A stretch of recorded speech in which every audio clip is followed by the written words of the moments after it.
레위기 14장 여호와께서 모세에게 말씀하셨습니다. 다음은 악성 피부병 환자가 정결하게 되는 날에 지켜야 할 법이다.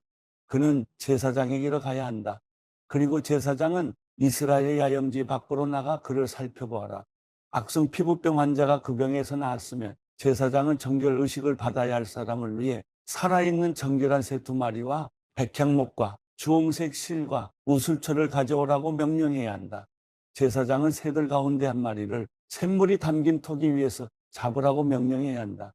그는 나머지 1마리의 새를 산 채로 백향목과 주홍색 실과 우슬초와 함께 가져와 샘물과 섞은 죽인 새의 피에 찍어서 그것을 악성 피부병에 걸렸다가 정결하게 되려는 이에게 7번 뿌리고 그를 정결하다고 선언해야 한다. 그리고 살아있는 새를 들판에 놓아주어야 한다. 정결하다고 선언된 사람은 자기 옷을 빨고 온몸에 털을 깎고 물로 목욕을 해야 한다. 그러면 그는 정결해질 것이다. 그 후에 그는 이스라엘 야영지 안으로 들어갈 수 있을 것이나 자기의 장막 밖에서 7일 동안 지내야 한다. 그는 제7일에 머리의 모든 털을 깎아야 한다.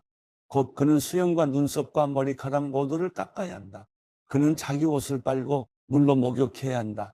그러면 그는 정결케 될 것이다. 제8일에 그는 흠없는 어린 순양 2마리와 1년 된 흠없는 암양 1마리와 올리브 기름을 섞은 고운 가루 10분의 3의 바와 한럭 분량의 올리브 기름으로 곡식 제물을 준비해야 한다. 그를 정결하다고 선언한 제사장은 정결 의식을 받아야 할 사람과 그의 예물들을 회막 문 앞 여호와 앞에 두어야 한다. 제사장은 어린 순양 2마리 가운데 1마리를 끌어다 한럭 분량의 올리브 기름과 함께 속건 제물로 드리며 그는 여호와 앞에 그것들을 흔들어 바치는 예물로 드려야 한다. 그는 속죄물과 번제물을 잡는 거룩한 장소에서 그 어린 순양을 잡아야 한다.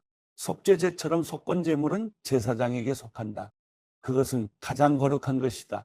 제사장은 속건제물의 피를 조금 가져다 정결 의식을 받고 있는 사람의 오른쪽 깃불과 오른쪽 엄지손가락과 오른쪽 엄지발가락에 발라야 한다. 제사장은 한 록의 올리브 기름을 가져다 자기 왼쪽 손바닥에 붓고 오른손 검지손가락으로 왼손 바닥 위에 있는 올리브 기름을 찍어 여호와 앞에서 7번을 뿌린다. 제사장은 자기 손바닥에 남아있는 올리브 기름을 정결 의식을 받고 있는 사람의 오른쪽 깃불과 오른쪽 엄지손가락과 오른쪽 엄지발가락, 곧보상의 예물의 피가 이미 묻어있는 곳에 발라야 한다. 제사장은 그의 손바닥에 남아있는 올리브 기름을 정결 의식을 받고 있는 사람의 머리에 부어 여호와 앞에서 그를 위한 속죄를 해야 한다. 제사장은 속죄제를 드려 부정함으로부터 정결케 되는 의식을 받는 사람을 위해 속죄해야 한다. 그 후에 제사장은 번제물을 잡아야 한다. 제사장은 제단 위에 번제물과 곡식제물을 드려야 한다. 그러면 그는 정결해질 것이다. 그러나 그가 가난해 그것을 다 마련할 수 없다면 그는 속건제로 어린 순양 1마리를 가져다 흔들어서 자신을 위한 속죄를 하고 곡식제물로 올리브 기름을 섞은 고운 가루 10분의 1의 바의 고운 밀가루와 한럭 정도의 올리브 기름을 낼 것이며 그의 힘이 미치는 대로 산비둘기 2마리나 집비둘기 새끼 2마리도 내어 하나는 속죄제물로 삼고 다른 하나는 번제물로 삼아야 한다. 제8일에 정결 의식을 하려면 그것들을 회막문에 있는 제사장에게 가져가야 한다. 제사장은 속건제의 어린 양과 한럭 정도의 올리브 기름을 받아서 그것들을 여호와 앞에서 흔들어 바치는 예물로 드려야 한다. 그는 속건제의 어린 양을 잡아서 피를 조금 가져다 정결 의식을 받는 사람의 오른쪽 깃불과 오른쪽 엄지손가락과 오른쪽 엄지발가락에 발라야 한다. 제사장은 자기 왼쪽 손바닥에 올리브 기름을 조금 붓고 오른쪽 손가락으로 왼쪽 손바닥에 올리브 기름을 찍어 여호와 앞에서 7번을 뿌려야 한다. 제사장은 손바닥에 있는 올리브 기름을 속건 제물의 피가 묻은 곳, 곧 정결 의식을 받고 있는 사람의 오른쪽 깃불과 오른쪽 엄지손가락과 오른쪽 엄지발가락에 발라야 한다. 제사장은 그의 손바닥에 남아있는 나머지 올리브 기름을 정결 의식을 받고 있는 사람의 머리에 부어 그를 위해 여호와 앞에 속죄해야 한다. 그는 힘이 미치는 대로 산비둘기들이나 집비둘기 새끼들 가운데 하나를 바쳐야 한다. 곧 1마리는 속죄제물로 다른 1마리는 번제물로 곡식제물과 함께 드린다. 이와 같이 제사장은 정결 의식을 치르는 사람을 위해 여호와 앞에 속죄해야 한다. 이상은 전염성 피부병에 걸린 사람 가운데서 정결 의식에 사용되는 예물을 마련할 힘이 없는 사람을 위한 규례들입니다. 여호와께서 모세와 아론에게 말씀하셨습니다. 내가 네게 소유를 주는 가나안 땅에 너희가 들어갔을 때 내가 너희 소유의 땅에서 어떤 집에 곰팡이가 번지게 했다면 그 집 주인은 제사장에게 가서 내 집에서 어떤 병 같은 것이 보입니다라고 말해야 한다. 제사장은 그 병을 살펴보러 가기 전에 사람들에게 집을 비우라고 명령해야 한다. 그러지 않는다면 집안의 모든 것이 부정하다고 선언될 것이다. 그 후에 제사장은 그 집을 살피러 가야 한다.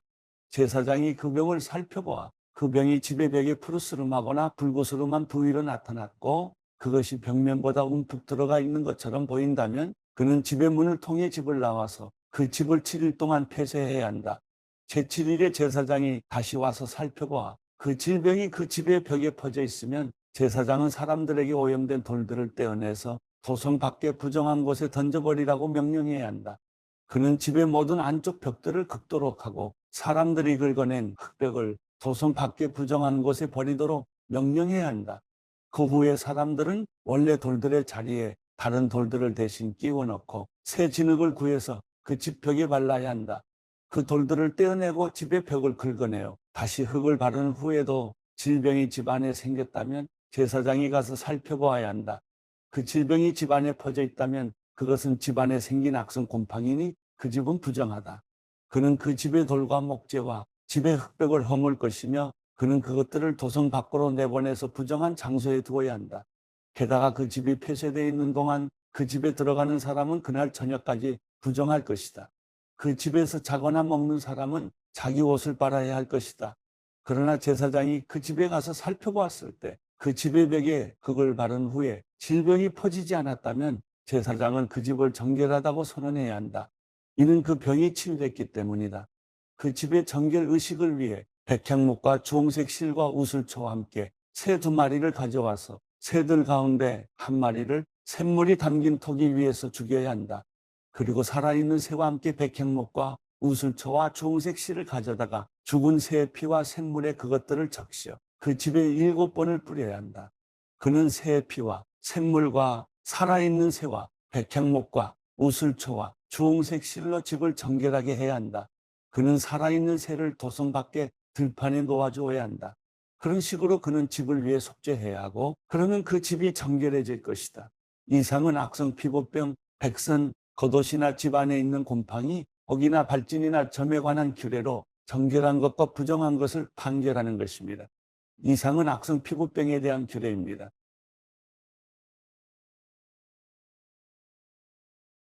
레위기 15장 여호와께서 모세와 아론에게 말씀하셨습니다. 이스라엘 백성들에게 이렇게 말하라. 그의 몸에서 고름이 흘러나온다면 그는 유출물로 인해 부정하다. 다음은 유출물로 인해 생기는 부정함에 관한 규례다. 그의 몸에서 유출물이 계속 나오든지 엉겨 있든지 그는 부정하다. 유출물이 있는 남자가 누웠던 모든 잠자리는 부정하게 되고 그가 앉았던 모든 것은 부정하게 된다. 그의 잠자리를 만진 사람마다 자기 옷을 세탁해야 한다. 그리고 물에 들어가 목욕해야 하며 그날 저녁까지 부정하다. 유출물이 있는 남자가 앉았던 것에 앉는 사람마다 자기 옷을 세탁할 것이며 물에 들어가 목욕해야 한다. 그는 그날 저녁까지 부정하다. 유출물이 있는 남자의 몸을 만진 사람마다 자기 옷을 세탁할 것이며 물에 들어가 목욕해야 한다. 그는 그날 저녁까지 부정하다.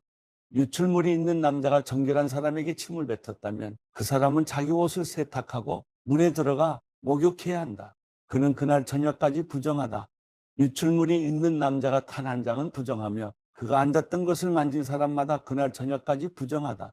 그것을 옮기는 사람마다 자기 옷을 세탁할 것이며 물에 들어가 몸을 씻어야 한다. 그는 저녁까지 부정하다. 유출물이 있는 남자가 자기 손을 물로 씻지 않은 채 만진 사람마다 자기 옷을 세탁할 것이며 물에 들어가 몸을 씻어야 한다. 그는 그날 저녁까지 부정하다. 유출물이 있는 남자가 만진 토기는 깨뜨려야 하며 모든 나무 그릇은 물로 씻어야 한다. 유출물이 있는 남자가 자기 유출물에서 깨끗해졌다면 그는 정결 의식을 행하기 위해서 7일을 계산해 자기 옷을 세탁하고 샘물에 들어가 몸을 씻어라. 그러면 정결해질 것이다. 제8일에 그는 산비둘기 2마리나 집비둘기 새끼 2마리를 가져다 여호와 앞에 곧 회막문에서 제사장에게 주어야 한다. 제사장은 그것들을 예물로 바쳐야 한다. 곧 그 하나는 속죄제물로 나머지 하나는 번제물로 삼아야 한다. 이런 식으로 제사장은 여호와 앞에서 그의 유출물에 대해 그를 속죄해야 한다. 남자가 사정을 했다면 그는 온몸을 물로 씻어야 한다. 그는 그날 저녁까지 부정하게 된다. 정액이 묻어 있는 것이나 가죽은 물로 씻어야 하며 그것은 그날 저녁까지 부정하게 된다. 한 남자가 여자와 성관계를 해 사정을 했다면 두 사람은 물로 씻어야 하고 그들은 그날 저녁까지 부정하다. 여자가 생리로 인해서 피해 유출이 있다면 그녀는 7일 동안 부정하게 되며 그녀를 만지는 사람마다 그날 저녁까지 부정하게 된다. 생리 중에 그 여자가 누운 곳은 부정하게 되고 그녀가 앉은 곳도 부정하게 된다. 그녀의 잠자리를 만진 사람은 자기 옷을 세탁하고 물로 씻어야 하는데 그는 그날 저녁까지 부정하다. 누구든 그가 앉은 곳을 만진 사람은 자기 옷을 빨고 몸을 물로 씻어야 하는데 그는 그날 저녁까지 부정하게 된다. 그가 만진 것이 침대든 그녀가 앉은 자리든지 간에 그가 그것을 만졌다면 그는 그날 저녁까지 부정하다. 남자가 생리 중인 여자와 동침했다면 그는 7일 동안 부정하게 되고 그가 누운 침대는 부정하다. 여자에게 생리 기간이 아닌데도 여러 날 출혈이 있거나 생리 기간을 지나도록 출혈이 있다면 유출이 있는 동안에 그녀는 부정하다. 그녀는 생리 기간의 경우처럼 부정하다. 그녀가 누웠던 잠자리는 그녀의 출혈 기간 내내 생리 때의 잠자리와 같을 것이며 그녀가 앉았던 모든 것은 그녀의 생리 기간의 부정함과 같이 부정하다. 누구든 그런 것들을 만지는 사람은 부정할 것이니 그는 자기 옷을 세탁하고 몸을 물로 씻어야 하며 그날 저녁까지 부정하다. 그녀가 피 흘림에서 나왔을 때 그녀는 자기를 위해 7일을 헤아려야 하며 그 후에 그녀는 정결케 될 것이다. 제8일에 그녀는 산비둘기 2마리나 집비둘기 새끼 2마리를 가져다 회막문으로 제사장에게 가져가야 한다. 제사장은 그 가운데 한 마리는 속죄제물로 다른 한 마리는 번제물로 삼아야 한다. 이런 식으로 제사장은 피해 유출로 인해 부정하게 된 그녀를 위해 여호와 앞에 속죄해야 한다. 이와 같이 너희는 이스라엘 백성들이 자기들을 부정하게 하는 것들로부터 분리되게 하여 그들이 자기들 가운데 있는 내 장막을 더럽힘으로 그들의 부정함 때문에 죽지 않게 해야 한다. 이상은 고름이 흘러나오는 남자, 사정에 부정하게 된 남자, 생리기간 중의 여자, 남자든 여자든 유출물이 있는 사람, 부정한 기간 중에 있는 여자와 잠자리를 같이 한 남자와 관련된 규례들에 관한 것입니다.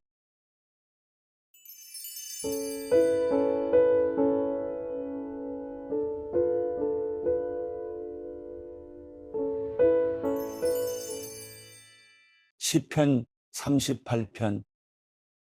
오 여호와여, 진노에 나를 꾸짖지 마시고 주의 분노로 나를 책망하지 마소서. 주의 화살이 나를 깊이 찌르고 주의 손이 나를 심하게 눌렀습니다.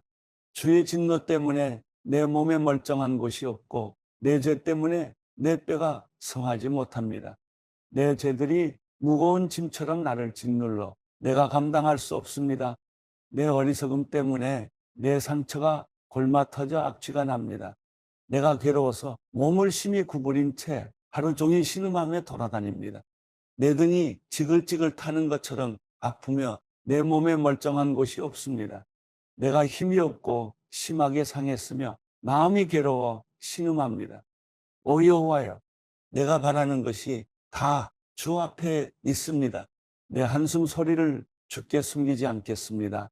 내 가슴이 뛰고 내 힘이 다 빠져 내 눈빛마저도 흐려졌습니다. 내 상처 때문에 내 친구들과 동료들도 나를 피하고 내 이웃들도 나를 멀리합니다. 내 목숨을 노리는 사람들이 덫을 놓고 나를 해치려는 사람들이 악담을 퍼부으며 하루 종일 속일 궁리만 합니다. 그러나 내가 귀머거리같이 듣지도 못하고 벙어리같이 또 번긋하지 못했습니다. 이렇게 나는 듣지 못하고 입은 있으나 대답할 수 없는 사람처럼 됐습니다. 오 여호와여, 내가 주를 갈망하니 주께서 들어주실 것입니다. 내가 말하기를 내 말을 들어주소서. 그러지 않으면 그들이 나 때문에 기뻐할 것입니다. 내 발이 미끄러질 때 그들이 우쭐거릴 것입니다. 라고 했습니다. 내가 지금 넘어지게 됐으며 고통이 내 앞에서 떠나질 않습니다. 내가 내 죄를 고백하겠습니다. 또 내가 내 죄로 인해 괴로워합니다. 그런데 내 적들은 활기차고 힘이 넘치며 아무 이유 없이 나를 미워하는 사람들이 수없이 많습니다. 내 적들은 선을 악으로 갚고 있습니다. 이는 내가 선한 것을 따른다는 이유 때문입니다. 오 여호와여, 나를 버리지 마소서. 오 내 하나님이여, 나를 멀리하지 마소서. 오 여호와여, 내 구원이시여, 어서 와서 나를 도우소서.